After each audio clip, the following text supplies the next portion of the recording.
welcome back to Starting to Scale with Emmy Faust. Today I have a fantastic interview with Selin Yigitbasi-Ducker, who set up a business called Goodsted, which is a social environmental platform, and she is really inspiring. She managed to secure funding during lockdown, and I absolutely loved this interview because it reminded me that if you're really passionate about what you're doing and you truly believe in what you're doing and you work really hard, you will succeed even, despite really challenging conditions. Selin and I met each other a while ago. I can't remember exactly when, but it was about a month before she secured her investment. We got matched together at a sort of networking event. And we talked about keeping in touch, and just a month later, I think it was about a month later, she emailed me to say she'd secured investment, and I was just blown away that she'd managed to do that slap bang in the middle of this global pandemic. And not only was she able to raise the SCIS investment that she wanted, she actually ended up securing £225,000 in March of this year. So have a listen to this interview. It's really fantastic. Selin shares her story with us. She talks about her investment journey and how she connected with potential investors, and also we talk about the power of the advisors and the people that helped her to grow her business and to secure investment, and the pivotal role that advisors and strategic board members and things like that can play in an early stage startup. I really hope you enjoy this episode.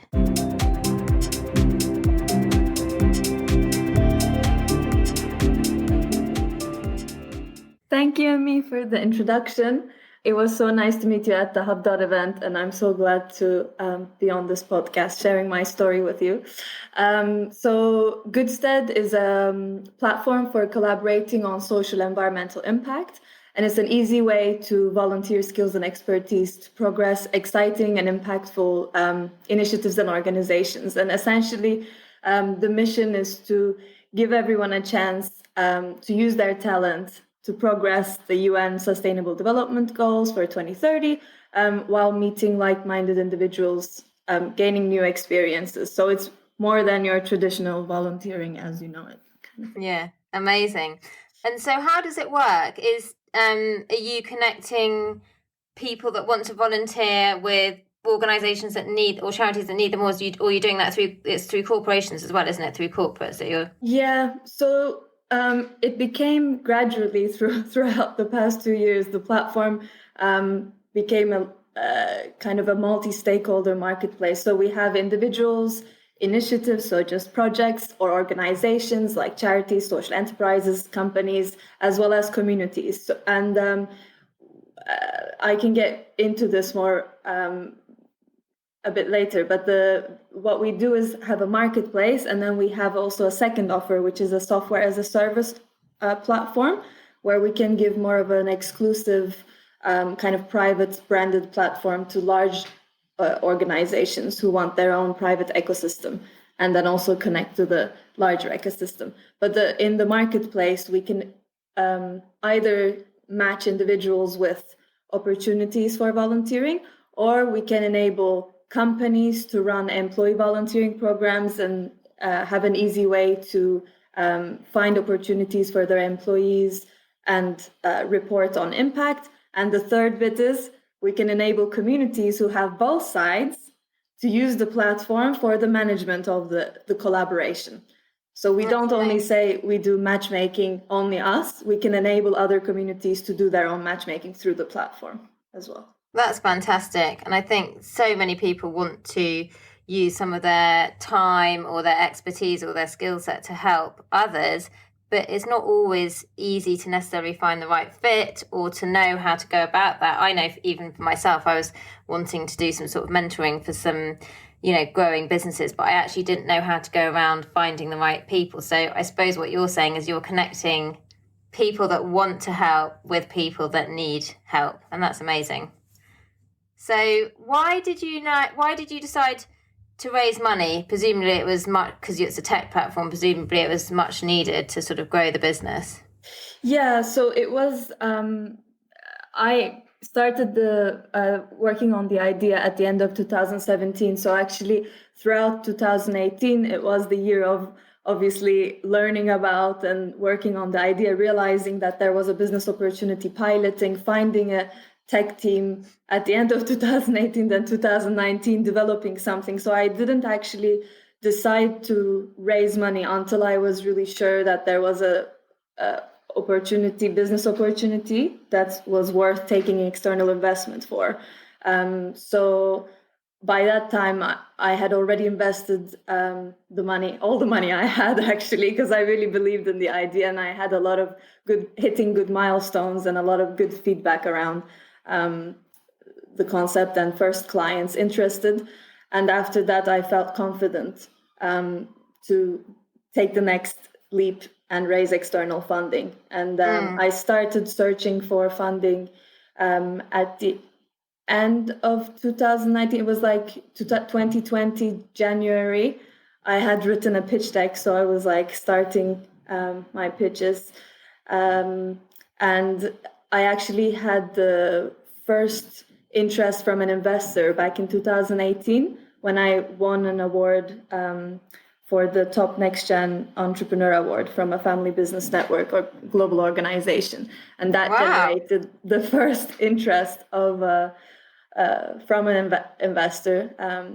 So we actually continued that relationship throughout the years, and they also came into this round, which was really good and emotional because I knew them from the beginning.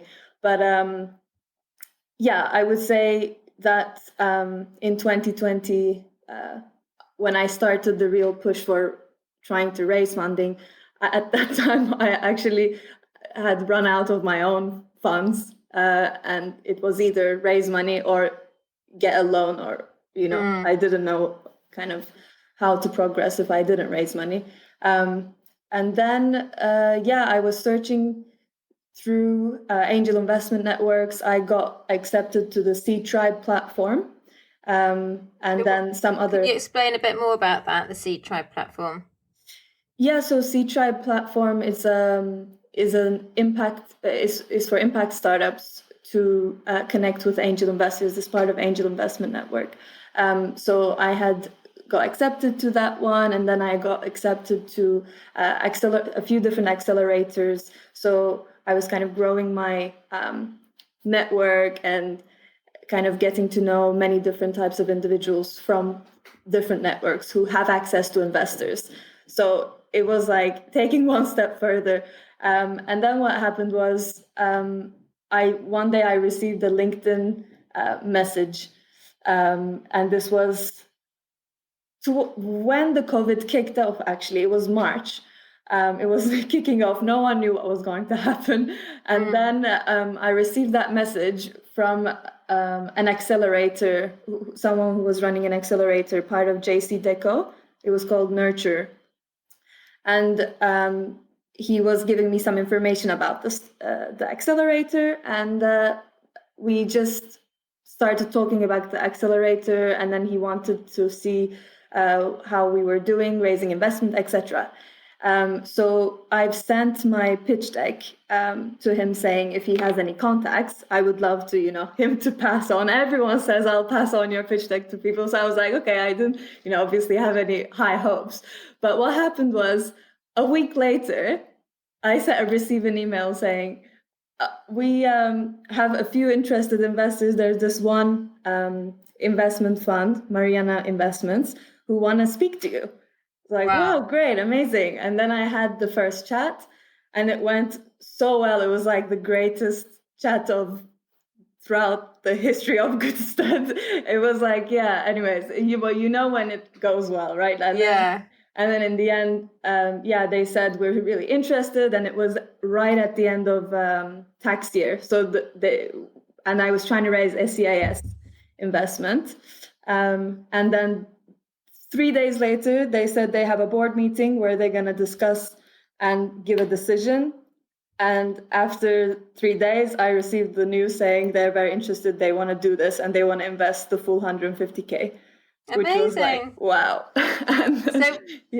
So what happened to the the investors that the guy that you met in 2018, did he still come on board? Yes. So then what happened was my target was 150K for 10%. So 1.35 million valuation. I was already getting, they already wanted to come in. I had a few other like small angel investors who had said yes, but I hadn't yet reached 150. I was around like 40 or 50K by that time. And then when they said they want 150K, then I had no SCIS investment by then. So I said, okay, yeah, I'll give you the full 150K SCIS, and then I'll take non-SCIS on top of it. So after that, I ended up I closed it at 225K actually. That's amazing. Yeah. So after that, more angel investors got interested from Turkey as well. And the other family business who got interested to start with were from Finland. So I have now investors from UK, Finland, and Turkey. Brilliant. And what percentage did you end up giving away in the business? So it was from the same valuation, 1.35, and then I raised 225K. So a bit lower than 15%, I think now. Yeah. And do any of them sit on your board, or is it who sits on the board of directors? So what happened is the investors, the largest investor came on board as an observer, and then also the investors from Finland, one of them came on board as an observer, and then we have 2 non-executive directors, and myself as the chairperson. So how did you find the other non-exec directors? One of them is Duygu. She's been our advisor from kind of the very early stages. She's actually part of Hub.network as well. I think I met her. Is that the lady that introduced us? Yes. She was exactly. Like, I've got someone for you to meet. And it was like, wow, this is just such a great connection. Yeah, so she's one of them. And then the second one is Ben Legg.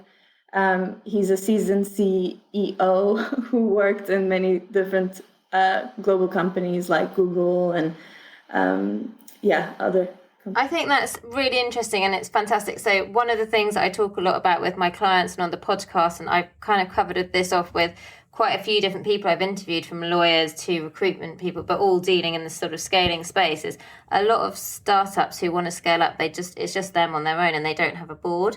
And I really believe in the power of non-exec directors and having a diverse board, because I think it brings so much value to the business, both to investors, but also to the founder, the support, because it's lonely running a business on your own, to have the expertise of other people. And I'm really keen to explore that topic a bit further. What do you find, what help have they given you? What's been great about having those people on your board rather than it just being yourself?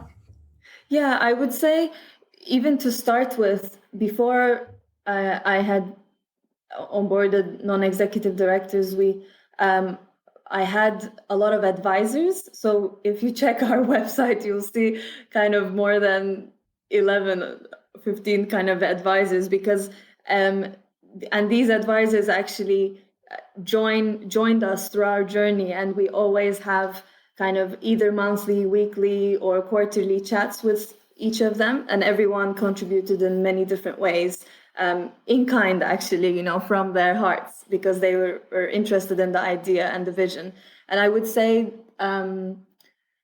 both non-exec directors and advisors, the way they contributed, so they can help with financial forecasting, introducing you to different types of individuals who may open up to opportunities for investment and clients and sales. Also from their own mentor, expertise to help you in your journey by mentoring you. That's amazing that you had. So I remember when you sent me the pitch deck, and I did actually send it on to someone I know. But when you sent that through to me, I remember thinking, wow, you've got this amazing team of advisors. So I think that also is such a great sign to investors that these people want to put their time and energy and name to a business. So how did you go about finding the advisors? Yeah, I would say so. How that happened was, for example, our very first advisor came on board back in 2018 when I first had the idea. I was working on it. He's called Ruben Campos, and he is a tech professional. Basically, he's a CTO in another startup, and he was really passionate about the idea. And he was the first person who helped me think through the whole technical infrastructure, because I'm not a tech person. My background's in business and marketing. I've had my master's thinking about platform design and user experience, and I've had experience doing that through the master's degree, but I don't have years of experience building a tech platform, right? So I would say throughout the journey, I came across individuals. I got introduced to some individuals from my network who got interested, and then ended up advising me on different types of subjects, and then they became advisors. So I didn't say, please be my advisor. It just ended up that's so nice. Helping. Yeah, that's so nice. And I think it's really valuable. And one of the main things that I speak to founders and they're struggling with is the lack of support and the loneliness, and it's overwhelming being on your own. One more thing that I can say is that the value of joining accelerators and incubators, because that's opens up a whole support network. A few of our advisors actually came through that. We have been in We in Social Tech, Women Tech Accelerator run by Deutsche Bank and NWES, and the other one is EY Foundation's Accelerator. And we had amazing mentors and advisors through that as well. So that's always a good opportunity. So how did you get onto the accelerators? Is that a difficult process, or? So I have applied to quite a few actually. So you apply through the cohort through an application form, and then some accelerators have an interview process, some don't, and you just get selected through thousands who get who apply. It doesn't have, I didn't get accepted to a couple which I have applied to, but then sometimes you get accepted. I wouldn't say. And that's a really good supportive network of what other founders and also mentors and people that can help you. Yeah, I would say the biggest thing is to meet other founders and being attending these sessions where you learn about different types of topics around, starting and scaling your business. However, more than the sessions that you attend to, it's the network you build through meeting other founders and hearing their stories, and then the mentors you get into. Yeah, I think that's so important to have a strong support network as you're growing your business, so that you don't feel like you're on your own, and you can connect with other people that are going through the same thing. So it sounds to me like the process was pretty quick, because you said they wanted to get it all done before the end of the year, and so the deal was done. You got the money in the bank. What are you going to spend your money on? Yes, so actually, when we raised 150K, and then we ended up topping up. And one more thing I can mention is the Seed Legals platform. Yes, I love Seed Legals. Yeah, it was so helpful. Yeah. I didn't use any lawyers in this round, as it's a seed round, and Seed Legals have been really, really helpful. And we did the top-up investment after the 150. We closed at 170K, and then we did top-up after that. And to your question of where we're spending the money on, we're hiring our community and partnerships lead, who've been with us since January on a freelance basis. So we now, together with me, we're going to have 2 full-time employees in the business for the first time. But we have a full-time development team, but they're on a consulting basis, where we hired another kind of COO product manager 2 times a week. We're investing a lot of our money on the product development, because we want to achieve the product that kind of satisfies the large organizations we work with fully. And so that's why we care a lot about the software we're building. Obviously, community is important too, but we want to get the software right as well. So that's one of the things we're investing the money on. And the other thing is on marketing and building our sales funnel. So with the product, will you need any more money to build the product, or is what you've got going to be enough to create what you need? Yep. So we already had a beta version by the time we got the funding. So we had basically all the building blocks, and the platform was already working. Now we have about 700 users and 50 challenges now open on the platform, already matching with volunteers. So it's already working basically throughout the campaign we're running at the moment called Tackle COVID-19, which is great. But so in the next couple of months, we're going to be building the software as a service version up more, and this funding will be enough for that. So by next year, actually, when we raise the next round of funding, we will have a ready kind of product that we're confident with, that which we can scale into the other countries. So now we're at the beta phase, and as we're piloting, we're going to be kind of ready and confident with the products later on. And by July, actually, we're launching the software as a service version for the beta version with a large client. So they're going to be the first ones to basically use it for 2,000 of their employees. And they have 90,000 customers, which they want to use the platform for to manage volunteering. So let's see how all of that goes. Yeah, that's going to be amazing.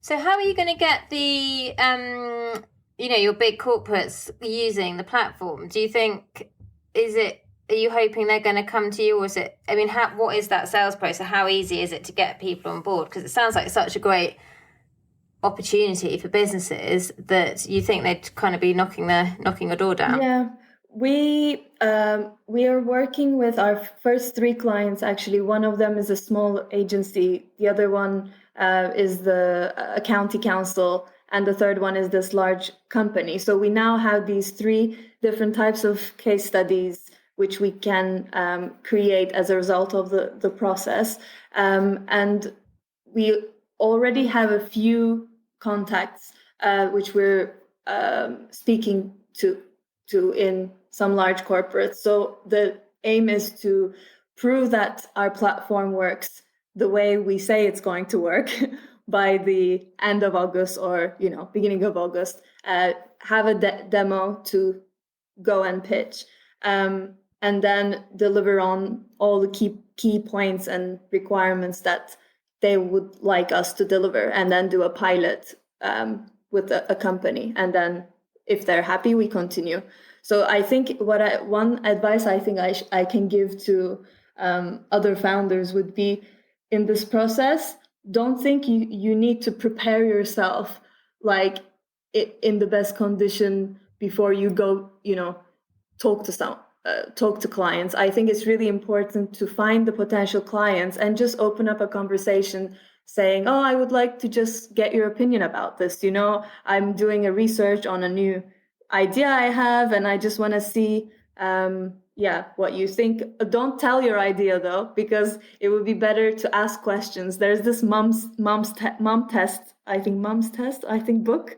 Yeah, it says don't tell your idea and expect people to say, oh, it's a very nice idea, because you won't get the right, feedback. Oh, yeah. It's interesting that you said that, actually, because I was talking to a client yesterday about something that she wanted to launch, and we were talking about potential strategic partners and things like that, or potential investors.